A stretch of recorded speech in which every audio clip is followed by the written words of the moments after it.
How long will your ex's rebound relationship last? That is exactly what we're going to be talking about today. Please stay tuned through this video because we're going to be getting into some very specific action steps that you can take. But first, before we go ahead and get started, my name is Clay with modernlove.life, where we help you get the great loving relationship that you're looking for without having to play mind games, without having to play hard to get, and without having to pretend to be someone or something that you are not, because you, of course, deserve to be loved for the unique, amazing, and wonderful person that you are. All right, so let's go ahead and get into this. So we, of course, have been talking about rebound relationships for the past, 2 weeks or so. And so let's go ahead and continue on this journey. So if your ex is in a rebound relationship, how long is this going to last? Um, I know that there are, as we've talked about before, different schools of thoughts on this whole thing that can sometimes cause people to start, doing some breakup math here. Take out your calculator and start doing something. Let's see. We were in a relationship for 5 years, therefore it's 5 months. And so they'll be in a rebound relationship for 5 months, or, things like that. I don't believe in this sort of thing because you can't just treat all humans the same. You can't just boil people down to one sort of mathematical equation and say, okay, that's how it's going to be for everyone. Um, what we can do is we can look at the sort of arc of a rebound relationship that we've talked about in a previous video on the 4 stages of a rebound relationship.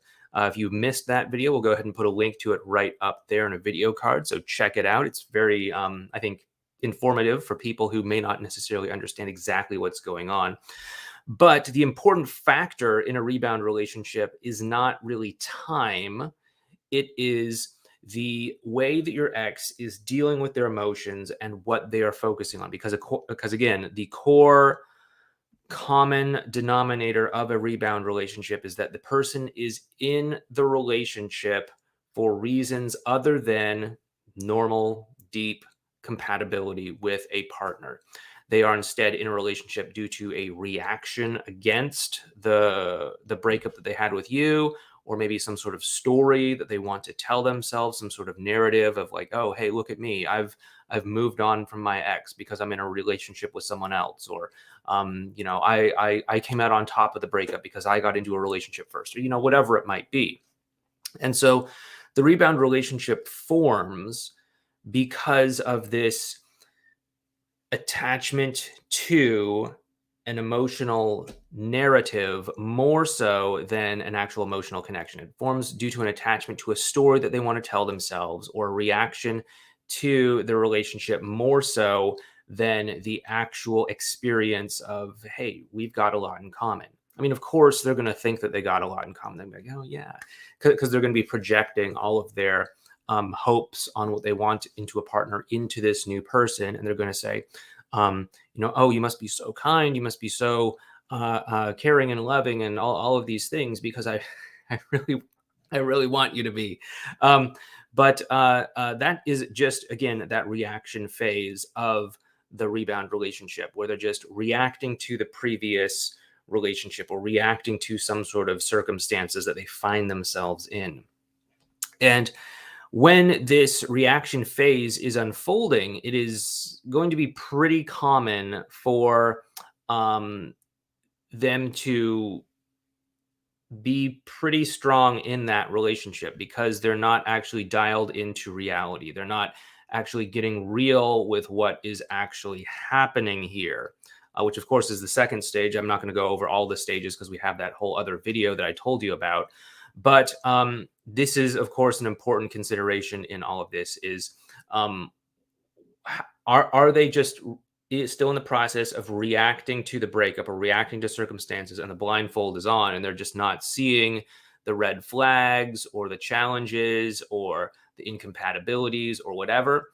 Or are they actually getting to the point where they're starting to say, oh, I ended up in a relationship with you, and I don't even really know you because I was too busy projecting all of my hopes onto this relationship that I didn't actually stop to say, who are you?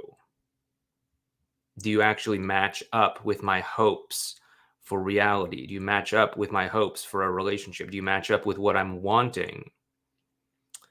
And then they begin this actual process of discovering who this person is, getting real with things, all that sort of stuff. And so when we're looking at answering this question, how long does a rebound relationship last? We have to think about these variables in this process.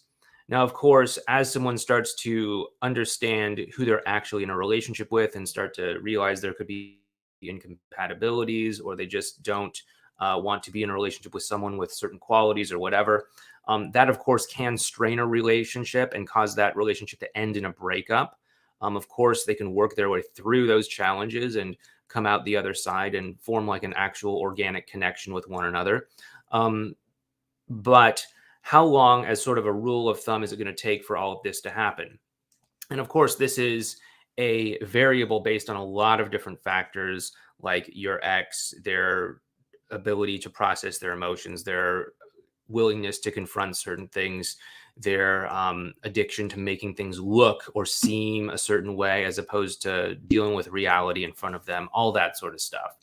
But usually within, I would say, you know, maybe 2 or 3 or 4 months, they should start to take that blindfold off and actually see some of the truth about what this partner is. And obviously, this may be accelerated if the partner has some, serious baggage or serious problems or something like that, or if they don't really have too many incompatibilities, it could stretch out a little bit longer. But then during this time when they start to get real about who this person actually is, that's where they start to really wrestle with, what have I done? Here I am. I've gotten myself in over my head too far, too fast. What am I going to do about that? Am I going to stay in this relationship? Am I not going to stay in this relationship? What does it mean if I leave this relationship? Are people going to think poorly of me if I, am in this relationship for, just a couple of months and then break up? All that sort of stuff. And so this can cause someone to kind of white knuckle it through some of these challenges.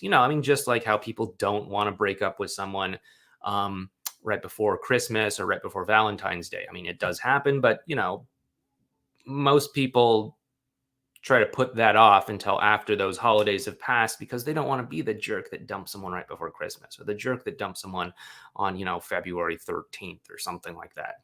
And so in a similar sort of way, your partner might just be white knuckling it through some of these concerns because they don't want people to think poorly of them for, ending a relationship too soon, or getting out of a relationship, like, right after they got into one, and all of these sorts of things. So, I would normally expect this all to play out, maybe within like 6 to 12 months, if they're really going to make it or not, if they're going to break up or not.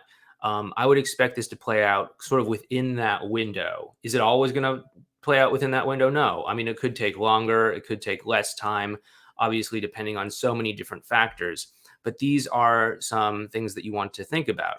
Now, in terms of what you can do to actually help you to position yourself for the best possible results, let's go ahead and get into that. But before we do, please make sure you hit the thumbs up button for this video on YouTube, or Facebook if you're watching this on Facebook. It does help us out with those respective algorithms, because the more engagement, the more stuff like that we get, the more it tells Facebook or YouTube, hey, this video is okay. You might want to show it to some more people. It's all right. And then, of course, also subscribe to this channel as well, too, on YouTube, and hit that bell icon next to the subscribe button so that you can get notified next time we go live. You may have noticed that I'm going live a little bit earlier today, just trying out a new time just to see if that works out better or not so much. And we'll just have to see how that works out.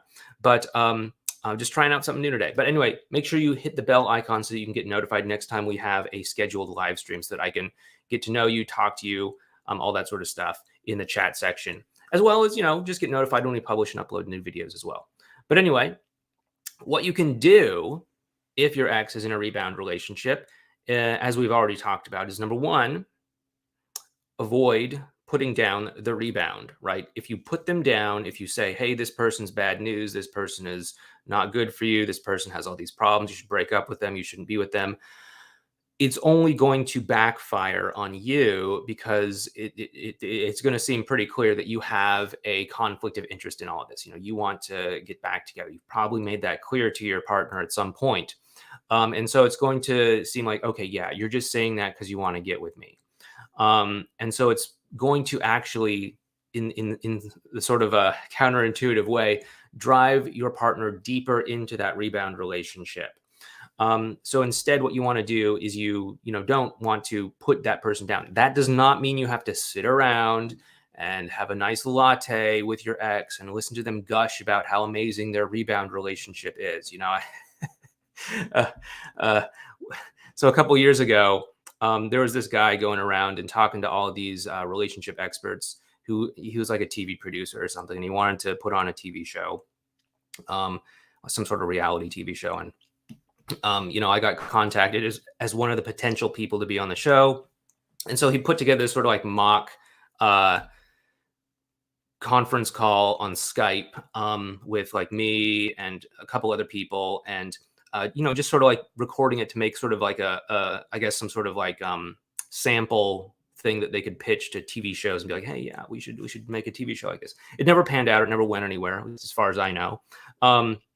But I kind of got into a sort of a fight with Craig Kenneth on this topic, and that I'm saying like, hey, like it's okay to stay in contact with your ex. It's okay to drop the expectation and to just connect with them. And he's like, no, because then you're gonna have to sit around and listen to them gush about how great it is for them to date someone else. I'm like, no, dude, like I never said that. Like, why are you projecting that onto what I'm saying?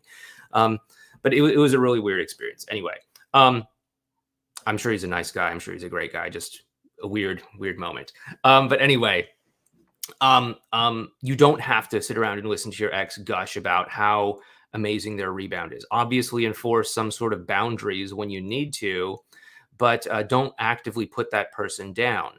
Instead, what you want to do is follow the strategies that we've laid out before in the past, which is, connect emotionally with them.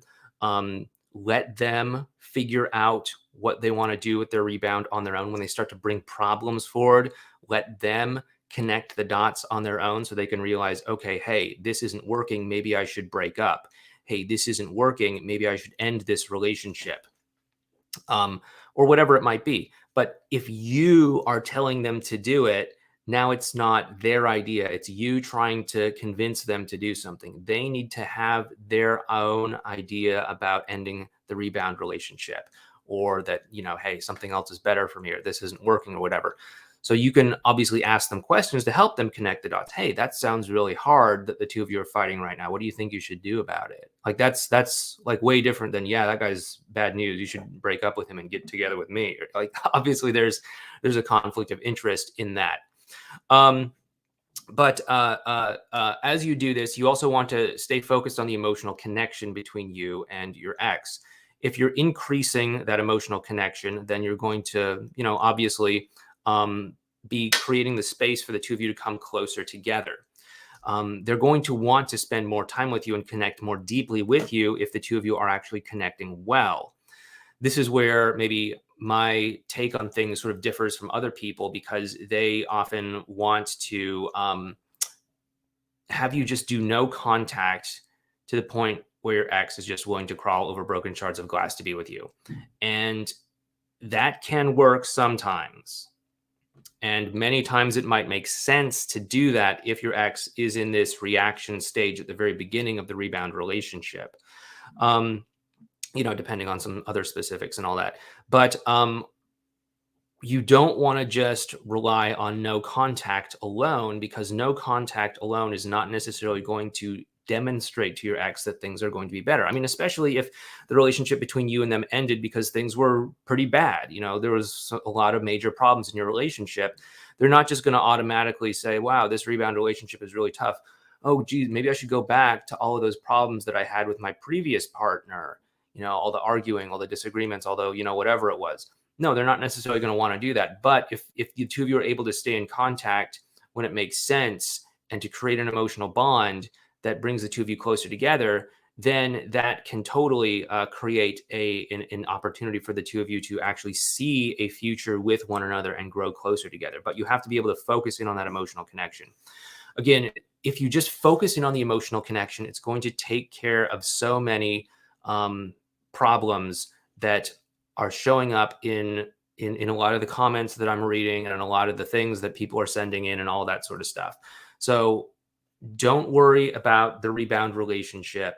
As long as you're just focusing on connecting, your ex is going to naturally start to disinvest their energy from that rebound, especially as they hit into that, reality and reckoning stage.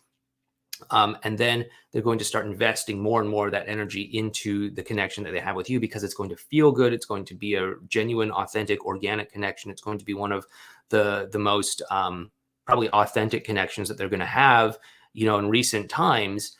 And they're going to want more of that, because we are, just generally speaking, as a society, very starved for emotional connection because of these things that we all carry around with us everywhere and have our faces glued to and all that sort of stuff. Anyway, before we go ahead and get into question and answer, please make sure that you check out this video series up here on signs that your ex wants you back, or maybe doesn't want you back. Go ahead and check it out. It's an interesting playlist to go through. It could give you some interesting insights. But with that being said, let's go ahead and check and see what folks are talking about today. Looks like we have some new people today, probably because we're on a different time slot. But anyway, Michael says, my wife and I are separated, and she started seeing a guy she used to work with. I still love her. I got frustrated and asked her if she wants to divorce.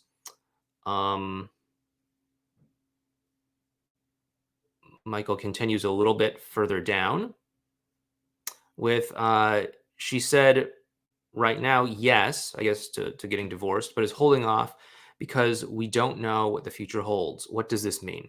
Okay, so basically you asked her to play her hand. You asked her for some sort of definitiveness and finality. And many times that is not really the right thing to do when your ex is confused and trying to figure things out, okay? Because if they're confused and you're going to sort of put the pressure on them to make a decision, some sort of ultimatum or something like that, some sort of thing that's going to force them to make a choice, they're going to choose to basically stay where they are. So if they're broken up with you, they're going to choose to stay broken up with you. If you ask them for a divorce, they're going to say, yes, let's get divorced because that would allow me to stay exactly where I am. People are afraid of making a move when they're confused. People are afraid of making the wrong move. People are afraid of doing something that they might regret. But if they've already done something and you put the pressure on them, they're going to try to justify why they've already done that and why it makes sense. So when you do something like that, you're going to get her to basically double down on what she's done, which is to break up with you. And so I understand that it can be tough when she's, seeing someone else. And so, oh wait, that was someone else. Okay. Different Michael. So, I can understand that it can be tough when she's seeing someone else, and you ask her if she wants to get divorced, and she says yes. But she's still not walking through that door. She's still not saying like, yeah, we should get divorced. Let's do it. I've got a lawyer. Let's fill out this paperwork. Let's do, whatever it is we need to do. She's not doing that because, again, she doesn't want to make the wrong move, but she's just basically affirming and acting with consistency with the choices that she's already made, which is to break up.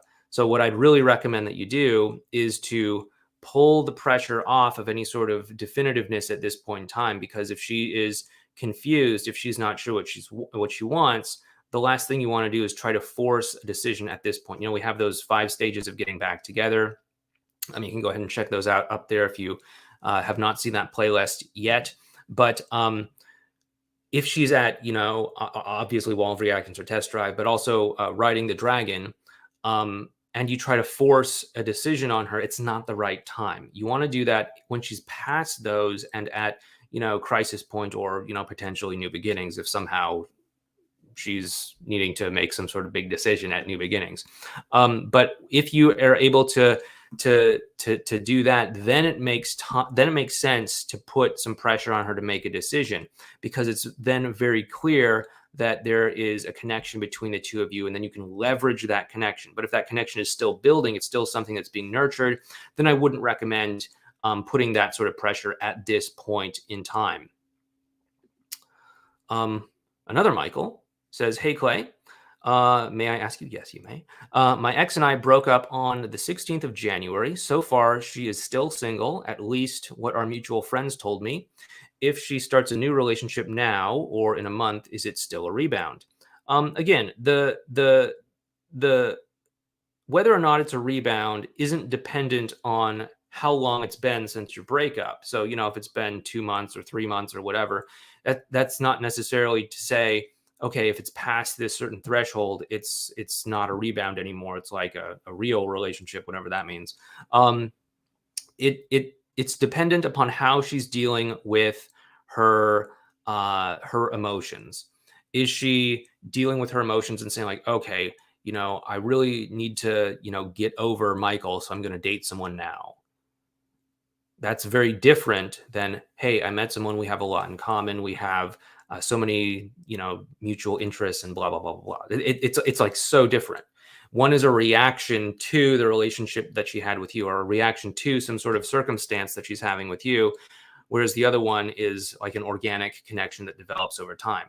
And so it really depends on where she's at emotionally, how she's dealing with those emotions, and all of that stuff. But I mean, still, um, I think it would make sense for you to focus in on that emotional connection. We've said that in so many videos over the past, that if you just focus in on the emotional connection, so many of these external problems will just take care of themselves.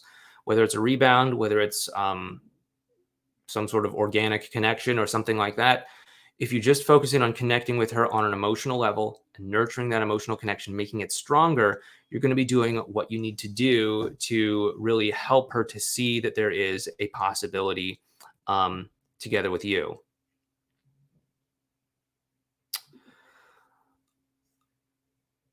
Um, Jendelin says, "What if they are long distance and my male is a DA, I guess, dismissive avoidant, and his new girlfriend is AP, I guess, anxious, preoccupied."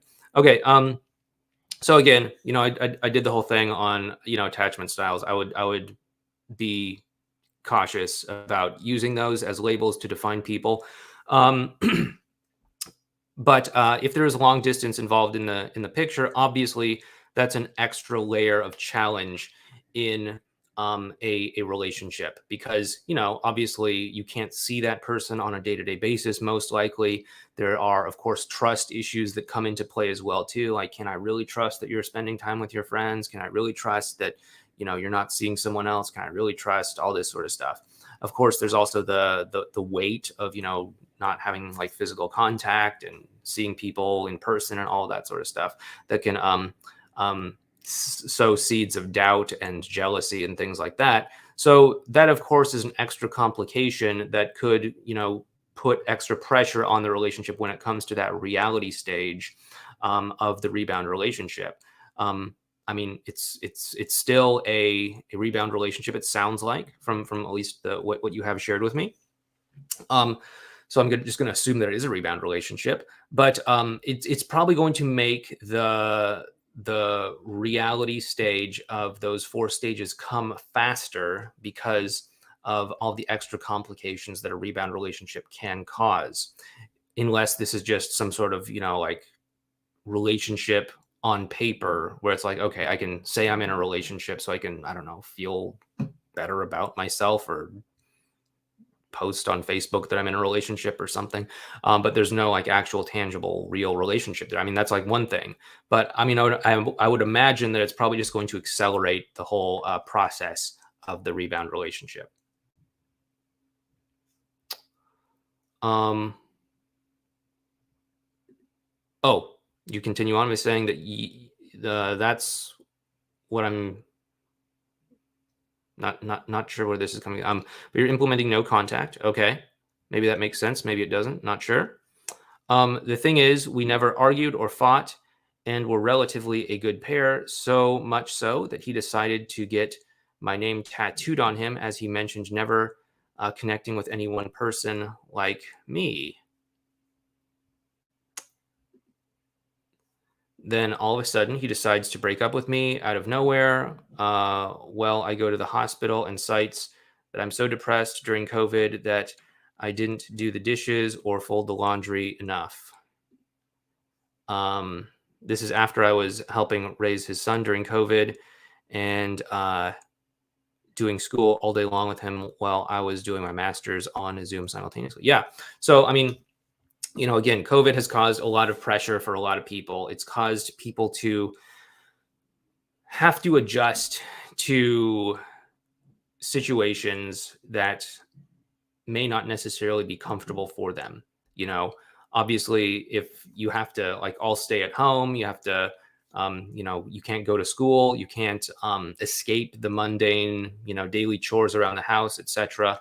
It can definitely put a pressure on a relationship, and that can cause someone to say, "Oh, wouldn't my life be so much better if I was in some sort of new relationship as opposed to you know, having to do the dishes and having to clean up and having to, do all this stuff on Zoom and all this stuff without any sort of relent or escape from it. It can cause people to fantasize about something else. And many times that fantasy doesn't necessarily live up to reality because, of course, no situation is perfect. um even if there's a long distance component as well too. I mean, it's not gonna, sure, maybe you don't have to do as many chores or clean up after someone else, but it's still going to bring its own host of problems and challenges along with it. So I mean, this does sound like a pretty straight and cut rebound relationship kind of situation. So I would definitely assume that's what's going on. I think probably just the COVID stress and all of that is probably what caused the relationship to break up. I mean, back during COVID and everything, we heard all these reports about, like when China was first coming out of lockdown, like whatever it was in April or May or something of 2020.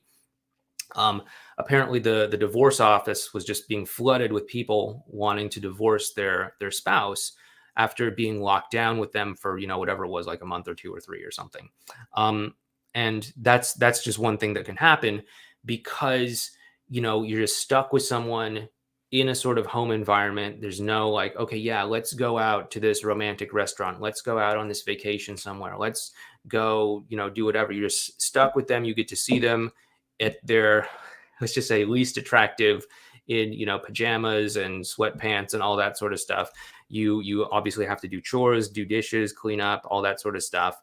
And it can sort of erode away the sort of illusion of magic that some people have in a relationship. And so that is my take on what happened during COVID in China, and obviously in other parts of the world as well too. Because just over the past 2 years or so, I've heard so many stories of like, yeah, we broke up and it was like somehow related to COVID or somehow related to stress from lockdowns or whatever. Very, very, very common. And so I would imagine this kind of reaction is a rebound relationship reaction here in this case. So hope that helps you out there. Let's see, we got a little bit more time. Chibi says my ex is in a rebound relationship, but we are in friendly contact. We made good progress, but I don't know how to deepen the connection even more as it takes 5 days to answer. He always finds excuses for not talking via phone. I tried to have a same team conversation, but he just said that he is stressed with work. Okay, so when you have a same team conversation, you're basically setting the tone and setting the stage for the two of you to actually be able to work together. Okay, so it's like, okay, fine. Hey, is there any reason that you don't want to talk on the phone? No, I'm just stressed with work. Okay, well, I just wanted to reaffirm that we're on the same team. And, if there's ever anything going on, feel free to talk to me about it. Likewise, I'll talk to you about it. And then if he's still not, getting closer and responding in a way that would help you to feel comfortable with things, then you can just go ahead and call him out on it. Like, hey, remember when we talked about being on the same team? Well, I'd really love to be able to connect with you. When can we talk? If there's something that's holding you back from connecting with me, let me know. If you're just busy with work, hey, how about Sunday or Saturday or something like that, right? You can't work 24/7. You really can't. And so just call him out on that and just enroll him in that idea of being open and honest and forthright with you so that you can set the stage for more clear communication between the two of you. But as long as you're stuck texting, it could be a while before you're actually able to make progress there. So it makes sense to call out the dynamic, refocus in on that same team conversation, re-anchor back to that, like what we talk about in effortless connection, and start to move forward from there by offering and basically extending the opportunity to connect on a deeper level. Again, all effortless connection kind of stuff. But that's what it really sounds like you need in your situation here.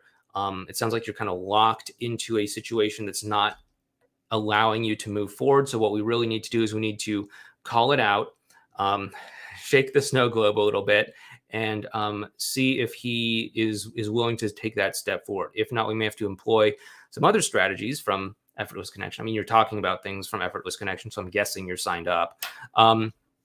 But you might have to employ some things like one-way spikes or escape exits or things like that in order to actually make progress in this sort of situation. Anyway, everyone, once again, thanks so much. Be sure to hit that thumbs up button. And you might also want to check out this video that we did over here a few days ago on the 4 stages of a rebound relationship. Be sure to check it out. I think you'll find it very insightful on what could be going on with your ex and their rebound relationship. Anyway, take care, and I'll talk to you next time.